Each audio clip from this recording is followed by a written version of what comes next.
Moments of inspiration mixed with time to network, IBJ Media Events has you covered.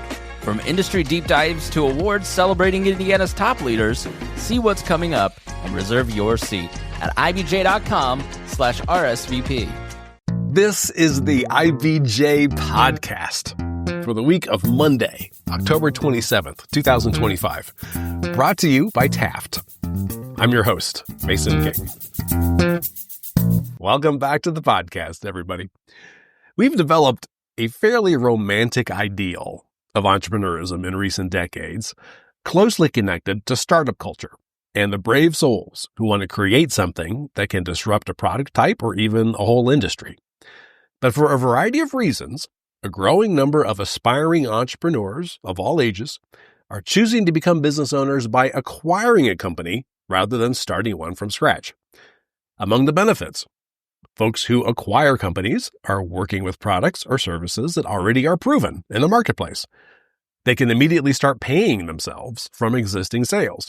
And getting financing can be easier when your business has an established track record.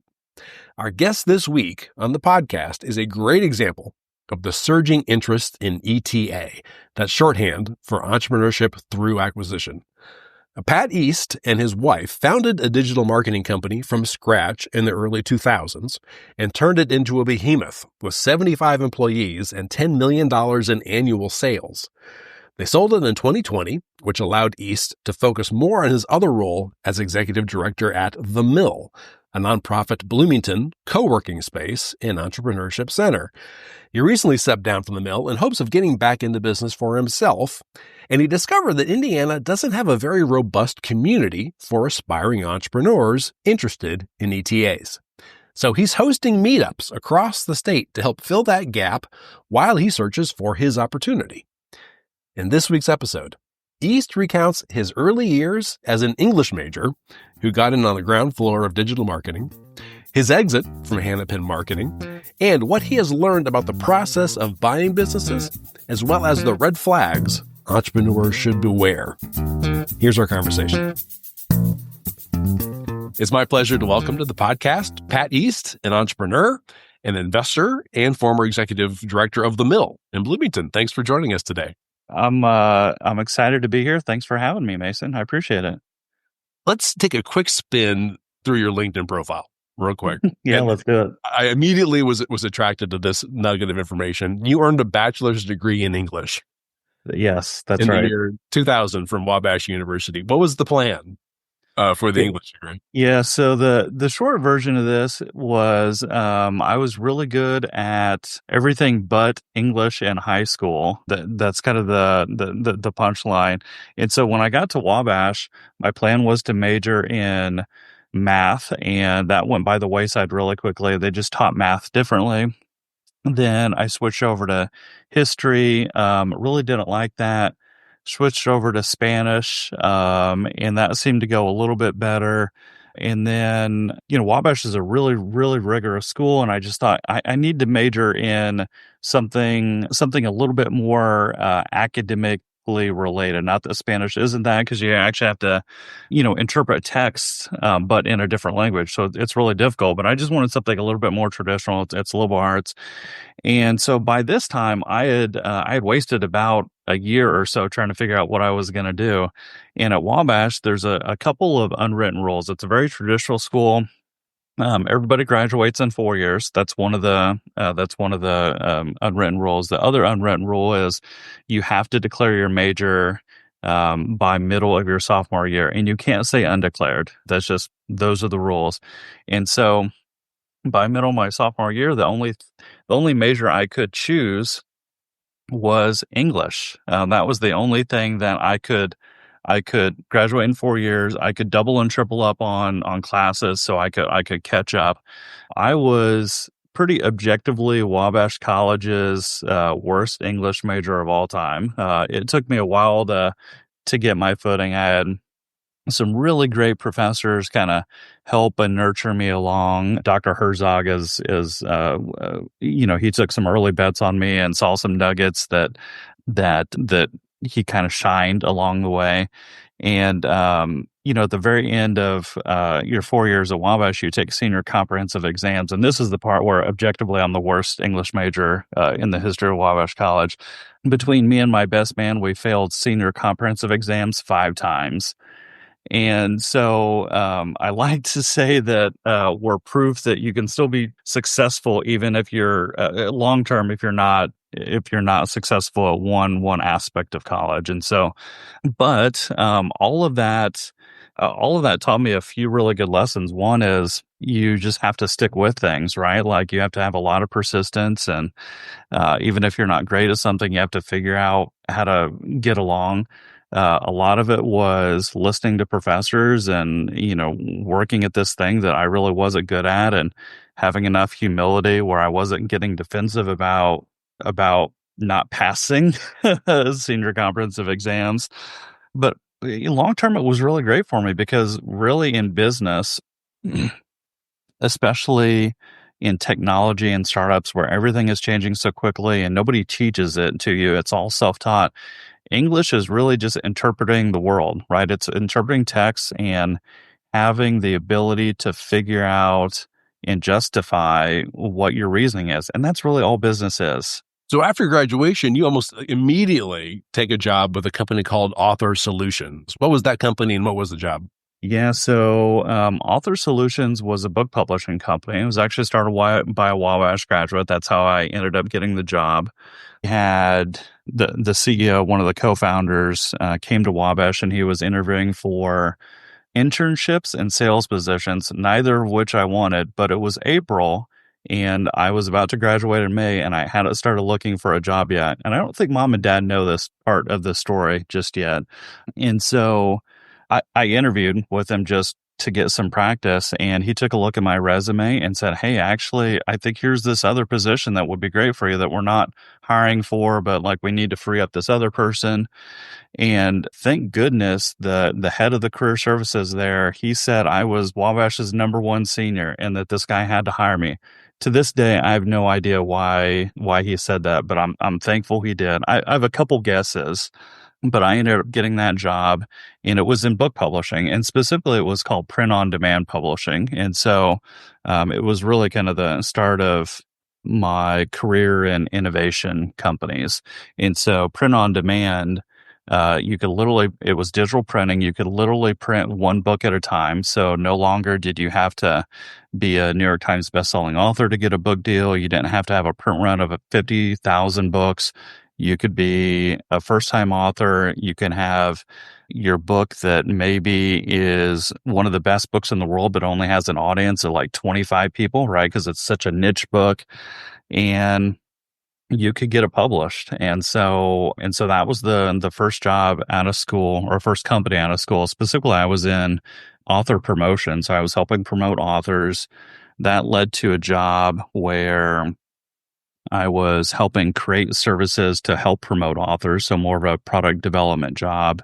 And then that was kind of on the edge of helping market the company. And so that led to kind of a lead generation job where I was helping generate leads for the sales team. And then that's really kind of where I got my start in internet marketing, and kind of one thing led to another from there. Yeah. So it sounded like, from what I could divine, that from that, you got the germ of an idea for Hanapin Marketing, which was the company you then founded in 2004. That's right. And then what was Hanapin's mission at the beginning? Hanapin Marketing was one of the first digital advertising agencies in the U.S. Specifically, we focused on pay-per-click advertising. So all the ads you see on Google and then Yahoo, Instagram, Snap, Facebook, all those channels, we manage those for our clients.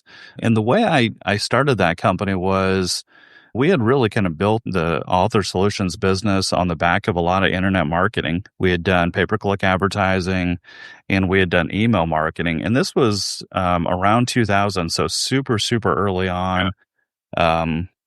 Some of the advertising wasn't even self-serve yet. Like, you literally had to call in a rep and fax in information. Like, it was very manual even back then. And so we did a lot of email marketing, pay-per-click advertising. And the idea was I was going to start a company doing one of those two things. And so I called I called a bunch of pay-per-click companies, some would-be competitors, and to their credit, they all picked up the phone. We all had great conversations. But also literally none of them asked me my name. None of them got my phone number. None of them got my email address. This was before cell phones, so you had to ask for phone numbers. And so I thought, hey, if I can apply some marketing and sales to this knowledge I have about how to generate leads online using pay-per-click advertising, I'd have a real company.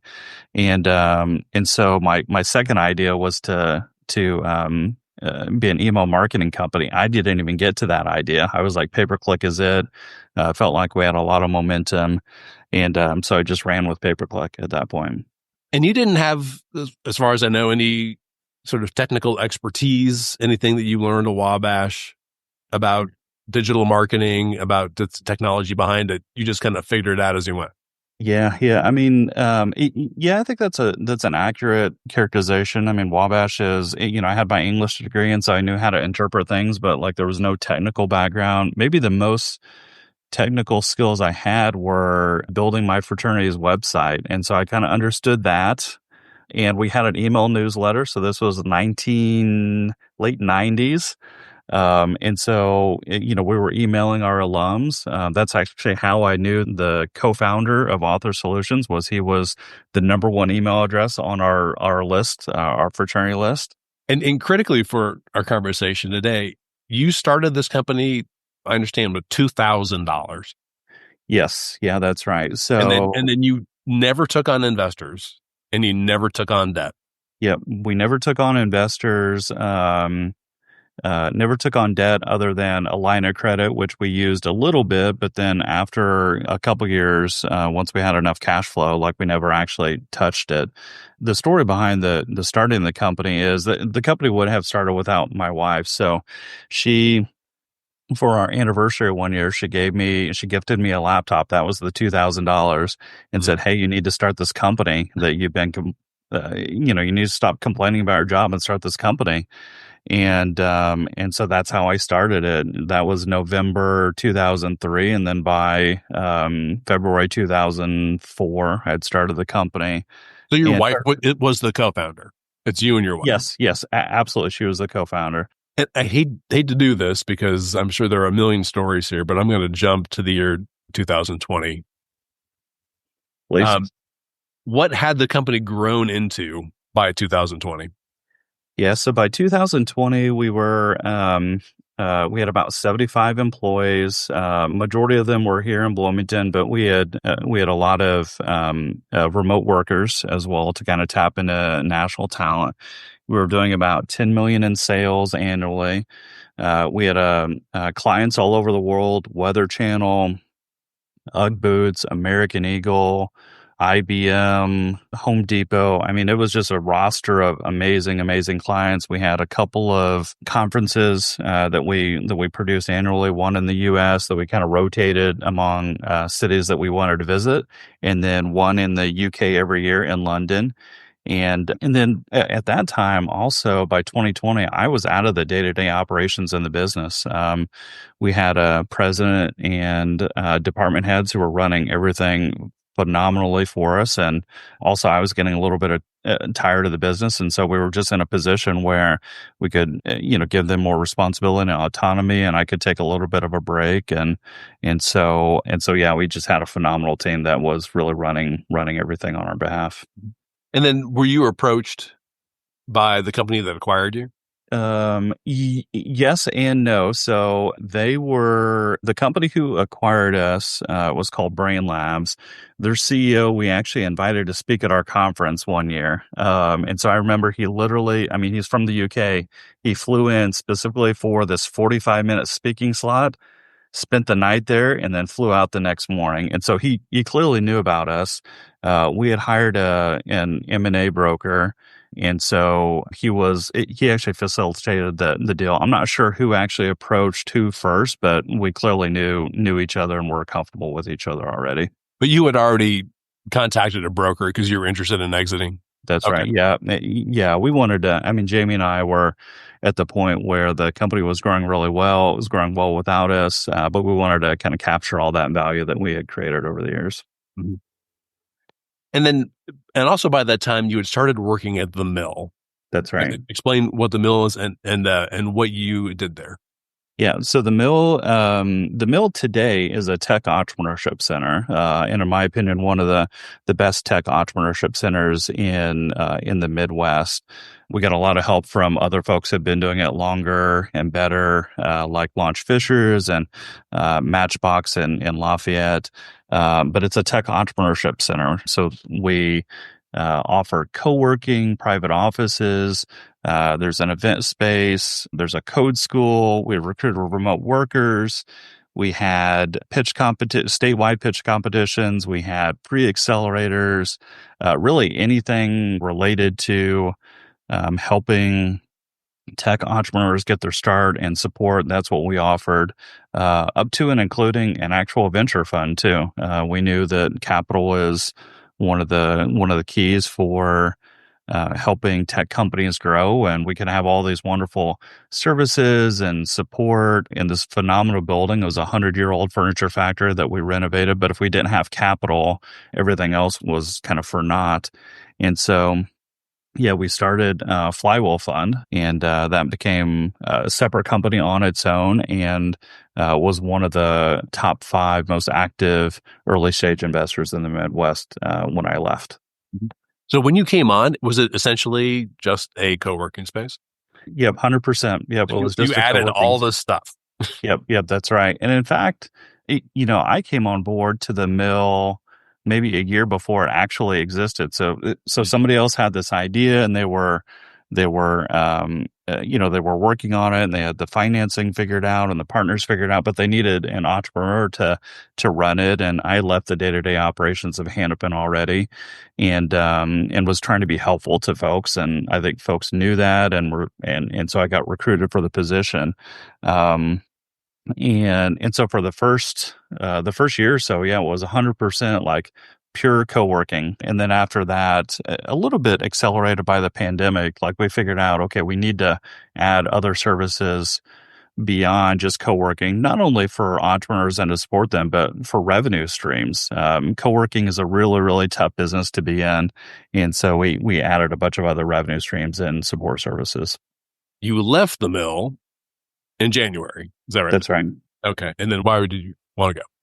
Yeah. So a couple of reasons. One is a little bit mission accomplished, right? Like we started off just doing co-working, and we layered on all of these other things, including a venture fund. And so I had been there 8 or 9 years, and just a little bit like, hey, there's always more work to do, but I think this chapter is just kind of naturally coming to an end. And then a little bit also like, selfishly, I wanted to work on projects where I had a little bit more personal upside. The mill's a nonprofit, and so is the venture fund. Most venture funds are for profit, but we had set it up as a nonprofit, and so I didn't get any additional compensation if we did well. The last 2 years or so I was at the mill, we created conservatively $100 million worth of economic impact, and my salary stayed roughly the same. Not that I'm super, super greedy, but I was like, hey, maybe I could do some stuff on my own, still help the mill, but really kind of get back to my entrepreneurial roots. And so, it was just time for me to kind of move on and let other people grow into leadership roles at the mill too. And so I take it that you landed on the idea of what we're going to call entrepreneurship through acquisition. That's right. That's right. And so what was your thinking there? I mean, I've assumed that you still have a lot of capital left over from selling your company. You could do a lot with your own money as far as founding something. Why do you want to acquire something? Yeah. So, that's a really insightful question, and really kind of gets to the heart of why a lot of people want to do ETA, entrepreneurship through acquisition. I've done 0 to 1 a handful of times, right? With Hanapin, the mill, with Flywheel. It's fun to see something being created out of nothing, and to pull your network together and partner together. And sometimes you're creating a little bit of like stone soup, right? Like everybody's just pulling together their resources, and you're the orchestrator. That's really fun. it's also a lot of hard work, and I've done it 3 times, and I think, maybe there's a fourth one in me, but at least right now at this moment in time, I want to find something that has existing cash flow, that has some momentum already, that is proven in the market, that has customers, they figured out product market fit, and buy something that exists, and then build it from there, right? Like I really, really love the rolling up your sleeves aspect to building business. And ETA just allows you to maybe shortcut and leapfrog a lot of those things that aren't as attractive about a business, which is all the uncertainty of, hey, is this idea going to fly? Am I going to be able to find customers? Am I going to be able to find them quickly enough to pay back investors, right? This is because it's existing already. You've really bypassed a lot of that. And so, for that reason, it's super, well, for that and a bunch of other reasons, it's just super attractive to me. And then, so what have you discovered about the availability of resources for people who want to buy a business? Yeah. So, there've been a couple of really keen insights as I've done a deep dive on ETA the past 3 to 6 months. One is there's a plethora of information online, podcasts, conferences, books. I mean, there is no shortage of information to learn about ETA. What I found, though, particularly in Indiana, is there's nobody to learn with, nobody to get support from in a material way. Of course, these folks exist, but they're all splintered, right? It's hard to find them. They're kind of operating in their own silos, not because they want to, just because that's cultural momentum. And, I found some other communities throughout the U.S. There's a nice ETA community in Cincinnati. I actually went over there, drove over there, took the 3-hour trip there and 3-hour trip back. Can't do that every month, right? And so I said, well, let me take a page out of my playbook at my 3 other organizations, and let me just build a community around this. And so initially I started a meetup in Bloomington because that's where I live, and we had 25 folks attend that. And so I started teaching people about what I was learning. Not that I was an expert, but like this was, I could certainly teach the basics. And then so we just been doing these meetups around Indiana to get people excited about it and to teach people about it, but also for me to learn and connect with people. I mean, the folks have been very, very engaged, wanting to connect with me, wanting to help out however they can. I mean, that's how the second and third meetups started, was people were just super engaged. I was only planning to do the very first meetup in Bloomington. We'll have our 5th and 6th ones next week. The second one came up because a buddy of mine in Lafayette said, hey, could you do this in Lafayette? And I said, if you market it and find the room, and all I have to do is interview you, because he had bought and sold businesses. And to his credit, he did it. We had 40 people show up, standing room only, for the second time. And then a friend in Indianapolis said, hey, when are you going to do it in Indy? And I was like, I'm trying to be semi-retired right now. And quite literally, he said, how about August 29th? And I was like, sure, you find the room, you coordinate the marketing, I'll find the speakers. And so that one was about 100 people at Butler. And so just had a bunch of folks who were really kind of pushing forward the idea, which is what you want to see, right? You don't want to have to push this boulder uphill. You want to see other people kind of see the value in it along the way. And so, yeah, it's been really fun and engaging. And I get the sense from a demographic standpoint that there is just a lot of opportunity coming down the line. What have you learned about the market?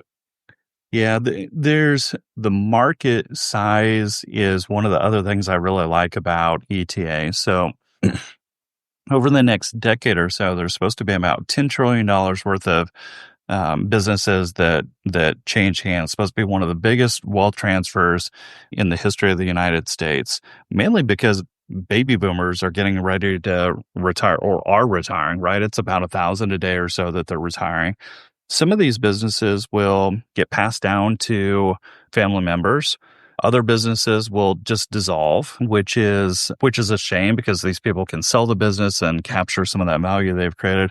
Other businesses are going to be bought by would-be operators, folks who want to become entrepreneurs. And so, yeah, there's just this huge opportunity for people to become entrepreneurs that are maybe mid-career, that have always thought about being entrepreneurs, but they find themselves in a corporate job.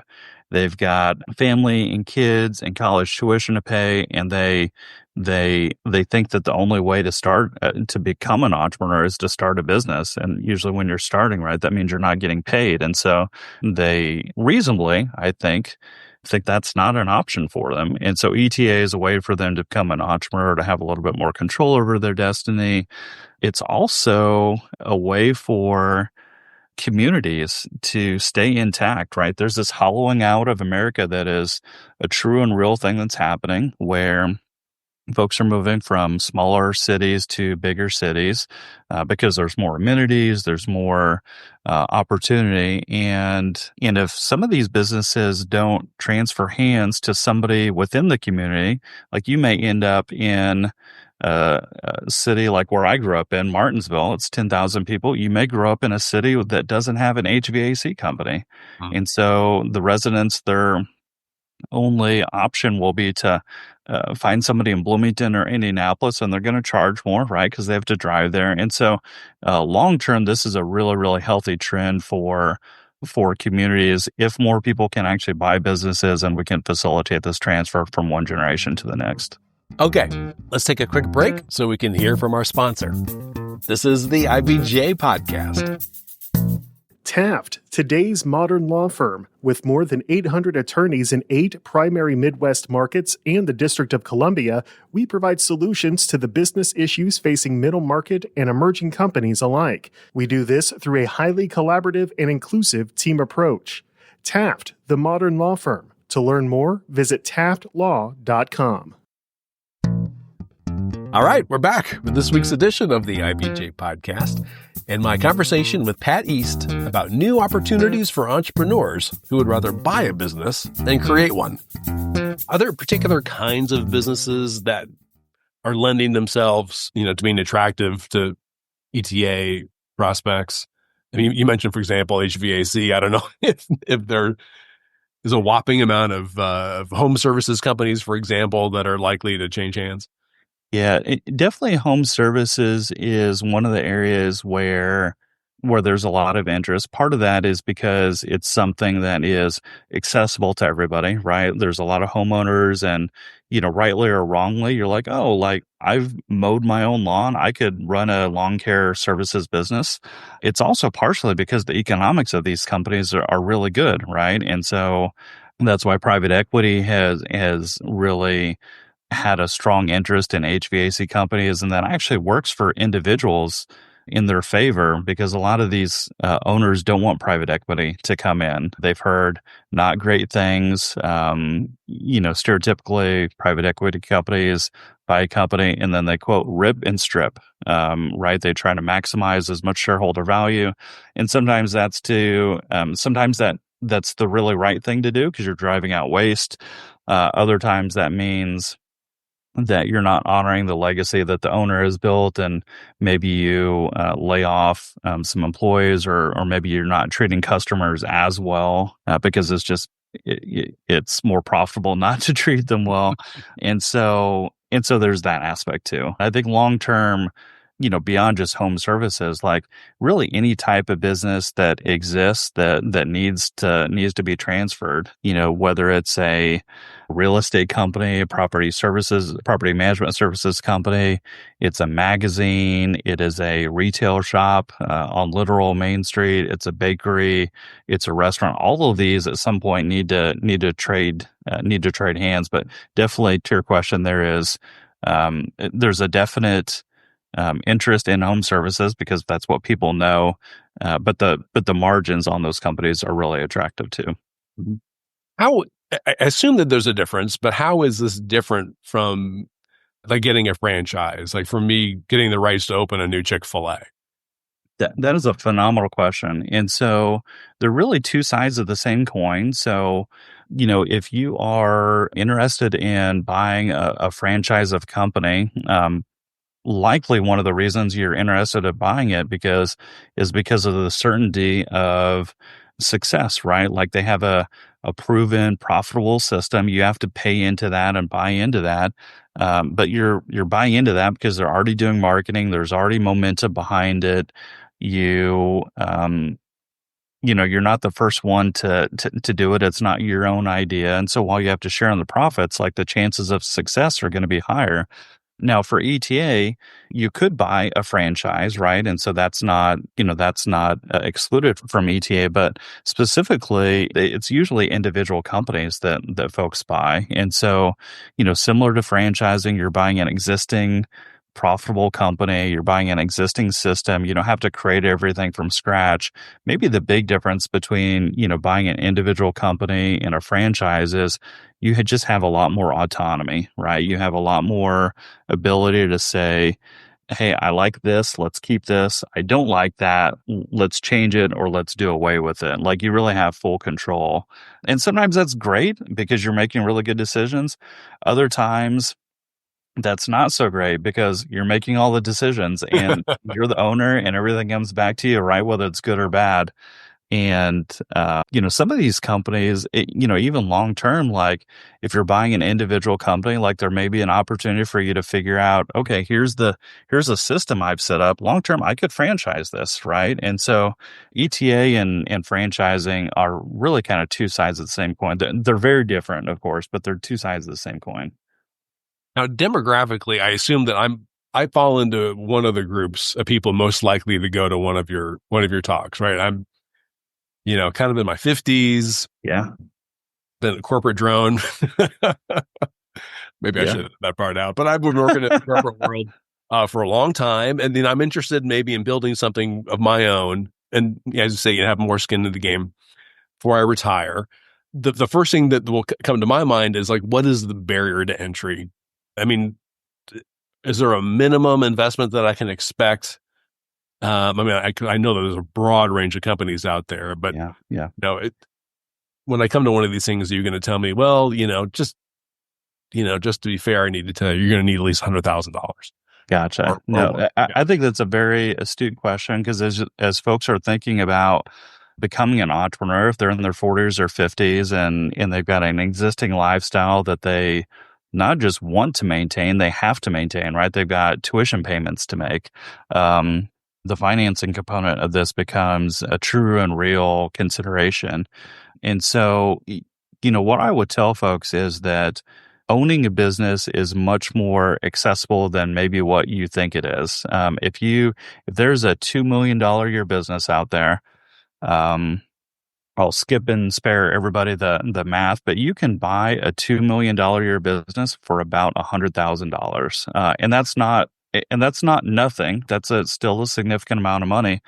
But if you've got some of that money saved, then you can buy that business and you can have a bank loan on top of that. And so that's where the rest of the money comes from. You don't have to finance everything yourself. You don't have to pay for everything yourself. And similar private equity, and why so many folks like private equity and get into that industry is you pay for the debt service, you pay for the loan out of the profits of the company. And so it really is a phenomenal financing mechanism. You can layer on what's called a seller's note, which is just a fancy term for a personal loan from the seller. And so ownership of a small business is much more accessible than what I think people believe. I mean, for the mill, I bought one company to help us get started. When I sold my company, Hanapin, I just assumed you had to pay for everything all at once, all by yourself. And of course, that's silly thinking. That's not the case. There's all kinds of ways to structure financing, to structure the loan, to bring on investors, right? You can bring on an investor that buys 10 to 20% of your company. So you've got a partner in there and the debt service isn't all on you. There's so many different ways that that you can finance it. And of course, you don't have to buy a $2 million a year business. You can buy a $250,000 business. And, of course, the scale that of money that you have to put down for that business goes down the smaller the business is. I mean, you just blew my mind with that figure. So you're talking about a business with $2 million in annual sales. Everything that I've learned about business over the last 20 years at IBJ can be boiled down to the sentence that a company is worth 3 times annual revenue. Yeah. So that I would go, oh, well, that company should be worth $6 million. How is it that I could buy it for 100? Yeah. Let me do a little bit of the math. I can just walk you through all this. So if you got a $2 million a year business, let's say you've got profit margins of about 10%. So that $2 million turns into $200,000. Let's say the owner is making $100,000 a year. So that's $300,000 in terms of actual take home to the owner, their salary plus profits. You multiply that times 3. So it's usually 2 to 3 times profits of the company. And if you take that, so that's 300,000, you multiply that by 3, that's 900,000. You're going to put down 10% of that. And so that comes out to $90,000. And usually the bank is going to want 20%, right? And so you yourself put down 10%. Maybe you find an investor to put down the other 10%, or maybe it's the seller's note. And so, you just run through the math, and, I just did an Excel spreadsheet in 15 seconds working with, answering your question. It really is super straightforward. There's a lot of nuance behind the scenes when you start working with the SBA and your hometown bank, but it really is that straightforward in terms of spreadsheeting and making it accessible to folks. So when you say talk to bank or talk to SBA, like, it triggers fight or flight feelings in my heart. Yeah. So I bet. So how do I get over that?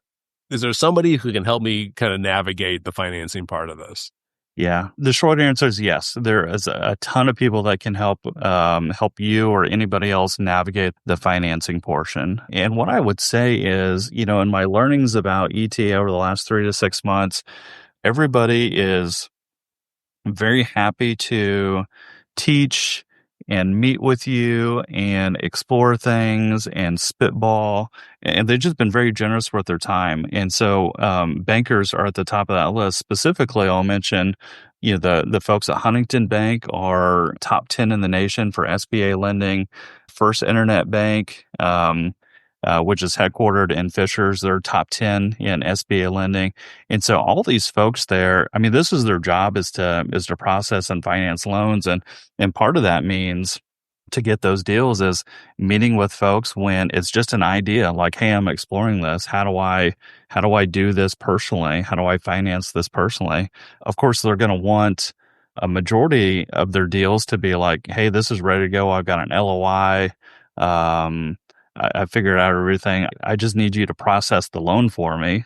Those would be phenomenal, right? If those were the only deals that bankers had to do, but they're willing to kind of fill up that funnel initially and answer a ton of questions, and just make the whole process easy on everybody. And so my advice to anybody listening that may have some heartburn about financing or talking to bankers is, don't self-select out. Take that first step.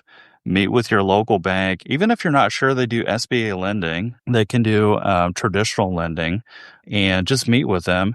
And you're going to learn something from that meeting. You're either going to learn, hey, this is a good partner and I can work with them, or you're going to learn, okay, maybe I need to contact another bank. But you're going to learn something, and that's going to help you. That action helps create information for you to use so that you can then take that and figure out whatever the next step is for you. And with your experience with Hanapin, again, we said you didn't take on any debt, you didn't take on any investors, but you're not anti-debt or anti-investors.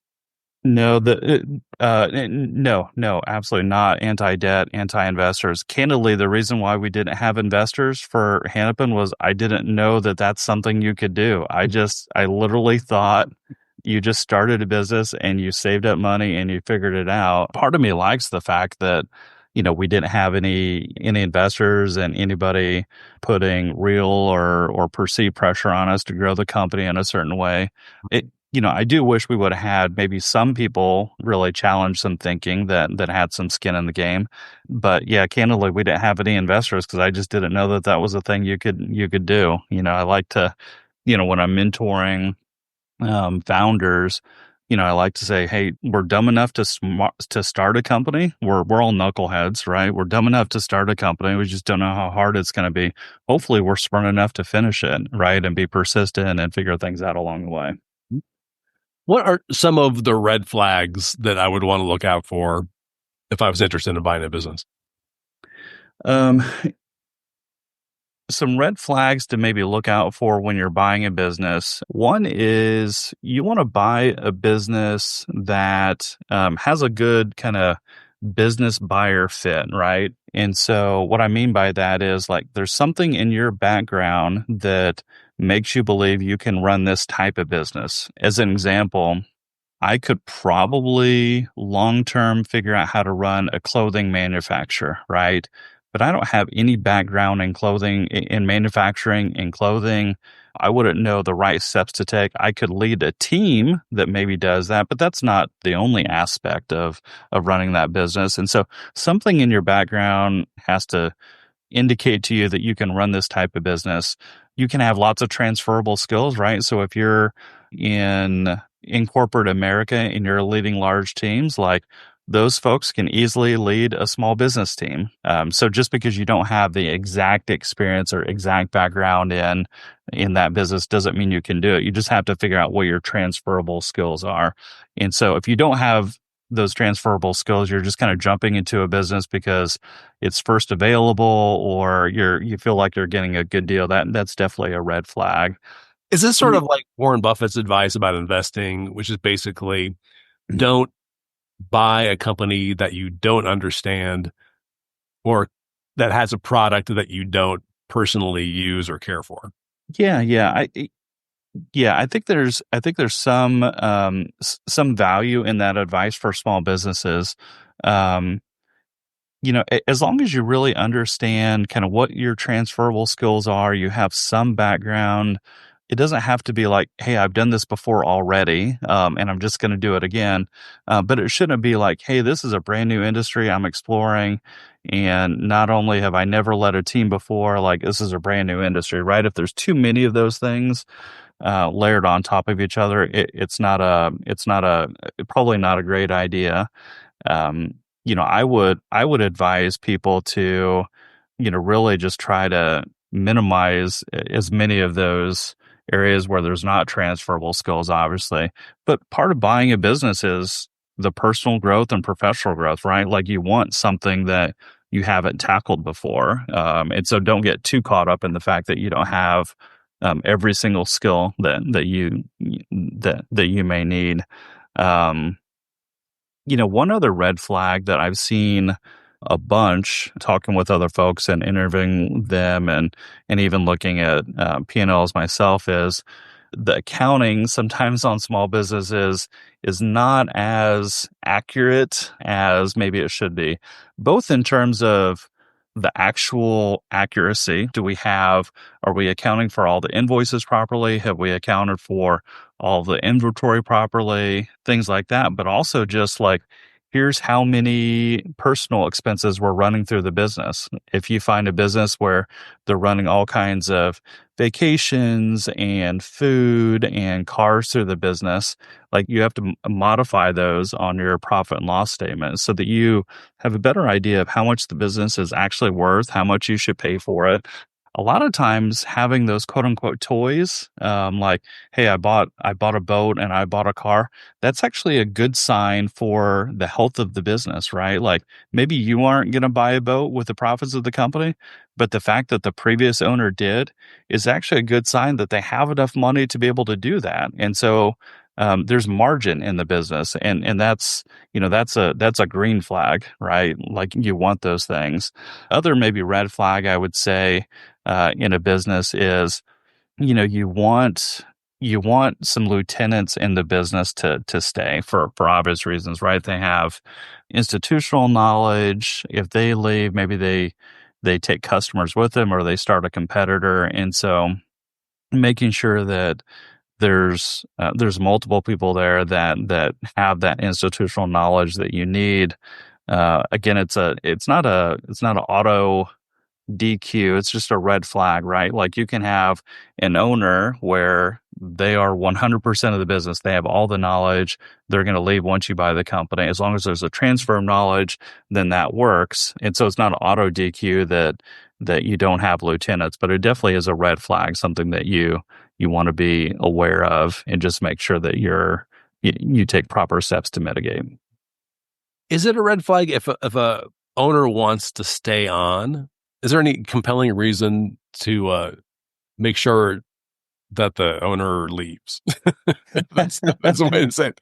Yeah, it's one of those situations, and I'm going to use churches as an example, where like when you get a new pastor at a church, at least the denomination that I go to, the previous pastor has to go. The previous pastor cannot stick their head in the door. Ever, because among other things that are problems with parishioners. If, the guy that I knew for 10 years is sitting next to me, I'm going to take my problems to him. Yep. Are there situations in the business where it's a good idea to have the owner stay on for a while? Yeah. I think that's a very astute question. And I think your analogy of churches and I think that makes a lot of sense. You want to have the owner still have the previous owner, you still want them to have a little bit of vested interest in what happens to the company, right? Because you want to make sure that all the wealth or all the knowledge gets transferred. You want to make sure that you really understand here's where all the skeletons are, right? You want to have a good enough rapport with them that you understand those things and can make appropriate changes. It will be, because we're dealing with people here, right? And humans we're inherently flawed beings. There will be a tendency for the previous owner to resist some of those changes, either because this is just not the way we've ever done it, or maybe they start to feel a little defensive and are like, well, I knew I should have made that change, and the new owner made it, and it actually is turning out really well. And maybe some of the reasons I thought it was going to turn out poorly were just flawed, right? And so they start to feel embarrassed that they didn't make some of those changes, or maybe they weren't as capitalized to be able to make those changes. And so there's this human element where if the previous owner is in the business too long, it's actually an unhealthy thing for everybody. They do need to have some transition in there and make sure that their legacy stays intact, employees get treated well, that knowledge is transferred properly. But sometimes that can last like a week, 2 weeks. Sometimes it can last a couple months. Most of the times when I've heard it last beyond like 6 months or years, those things don't go well for all the reasons that you mentioned with the church and a new parishioner. And so, yeah, there needs to be a transition, and it should be long enough to make sure it transitions, but not any longer than that. Now, based on your experience as an exited founder, tell me, if I want to sell my business in the next few years, what do I need to be doing right now in order to prepare for that? That's a phenomenal question, because it will take years if you really want to prepare for it, right? You can meet with the folks at the SBDC. You can meet with your banker. You might want to start approaching a business broker. A business broker is somebody just like a real estate agent who sells houses. A business broker sells businesses. They can start working with you on, here's maybe some lighter things to do now if you're 5 years out. There's probably some fundamental things that you can do just on your own, right? Like they're probably the things that you should fix in your business. Like just do those, right? Like, hey, we've had this step in our house going up to the upstairs master bedroom that creaks every time you walk on it. Maybe you should have just fixed that a long time ago if you want to sell your house now, right? So like obvious things like that, like maybe you are all on handshake agreements. Okay, you need to switch those over to paper agreements, right? And that's easy enough to do. And so I think there's lots of resources out there that you can go to help kind of start whipping your business into shape. But there's probably some easy things for folks to do too. And the other thing is like the nice thing about preparing your business for sale is that maybe at the end of a couple years of really preparing your business for sale, you're like, actually, I'm starting to have fun again. I'm re-energized. Your business should be better for having done that work. And so you should be earning more money. So even if you decide maybe not to sell the business, you should still benefit from it. And of course, if you do decide to sell the business, it's going to be that much easier and you'll get that much better of a price for it. Oh, interesting. Okay. Have you figured out at this point what industry that you would like to be in? I mean, do you have any better idea where you're going? Yeah, that's a great question, and one that, kind of at the very beginning I was a little unsure of, and one as I'm just in market a little bit more, starting to get more and more confident of. So there's really two paths I'm going down. One is we actually have a business under LOI right now. I can't reveal all the details, but it is it's a soup restaurant, and which is very different than my background, but I can kind of explain how there's a business buyer fit there. I brought in some partners who really understand food operations, and we're going to actually, they'll still sell food out of their restaurant, but we'll sell the soup out of that restaurant too. And so we're kind of combining rent and combining labor, so we don't have those expenses. And so they'll run that kind of on a day-to-day basis, and I'll obviously be pretty heavily involved in that. And so that one is both romantic to me that we're restarting this restaurant, because it has been closed for a handful of years. But also I think there's an opportunity there to make money. Like, I wouldn't be doing it if I just thought, hey, this is a romantic notion to restart this business. Obviously want it to do well, but the second idea is to find a business that I can operate full time. My partners will run the food operations side for the first business, but hopefully I can find something for me that I can run full time. And really, when I look at businesses in Bloomington, like there's really kind of three criteria that everybody needs to look at when they're looking for a business. One is geography, one is industry, and one is size of business. And the way I frame this is big three, little two. And so of those three criteria, geography, industry, and size of business, one of those criteria is going to be more important than the others. And for me, it's geography. I live in Bloomington. My son's 19, my daughter's 14. And so staying here in Bloomington is important. And so geography is the most important. And so if that's the most important, the other two, industry and size, become less important. I can't have all three have equal weight. So geography is the main criteria. Hopefully I can find something in services, maybe something in white collar services. I don't want to do something in food. So one food, business is enough. I don't want to do a franchise and don't want to do retail. So focus on Bloomington. Then I have a handful of disqualifiers, and hopefully we'll find one in the next year or so. And I'll run that on a long-term basis.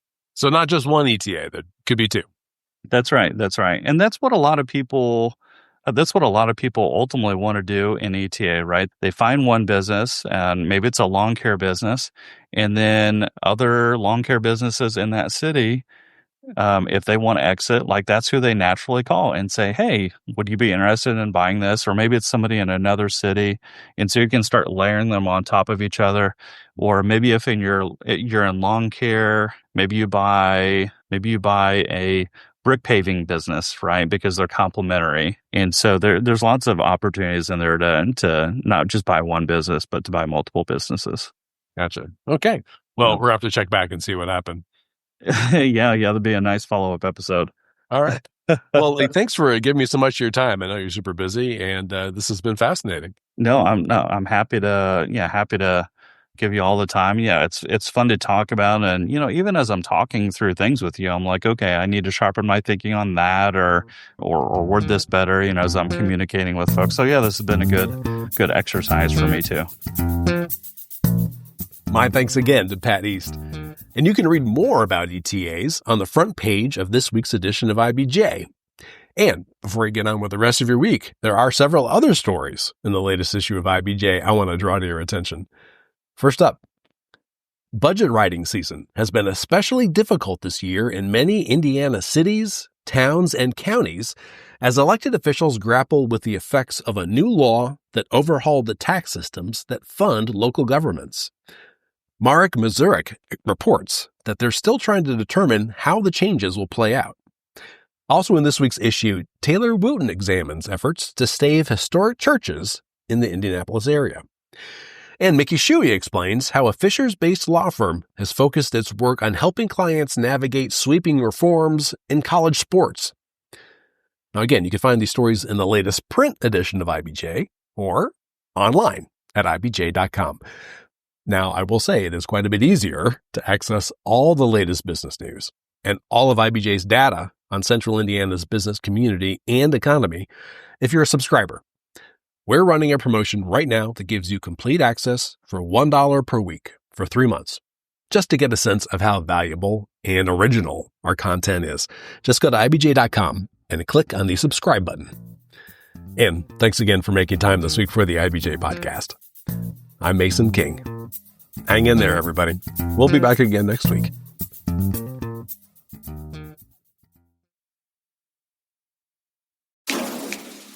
What happens when a basketball superstar changes the course of an entire city?